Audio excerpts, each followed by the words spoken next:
Morals. Dorul sănătății și brata. Bune? Foarte tare, foarte frumoasă mașină. Cu ce vă ocupați?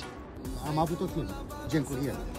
Ce sfaturi puteți să ne dați ca ajungem și noi să avem, nu 1 minuție, 2 minute? Mi se pare ceva senzațional. Până să ajung la asta, credem, am început de la dimineața la 12, noaptea 10. Am inventat și multe, adică eu am băgat până în ecolul de bagă pe piața de curier. 50 de facturi făceau curierii pe zi, eu mai câte mână 50 de minute, printam dintr-un buton. Și ați început cu banii dumneavoastră proprii? Tot. Tot care m-am creditat. 10 Da. milioane la început de afaceri de 26. Ce plăteam francizori în avans. Eu începea să muncească luna asta și de tântile de banii, ca ei să fie mulțumiți. Dacă ei sunt mulțumiți, ei nu pe fură. Ai investit? Da, am parcul logistic al cardusului al meu și în baia mai am 2 credite de birou.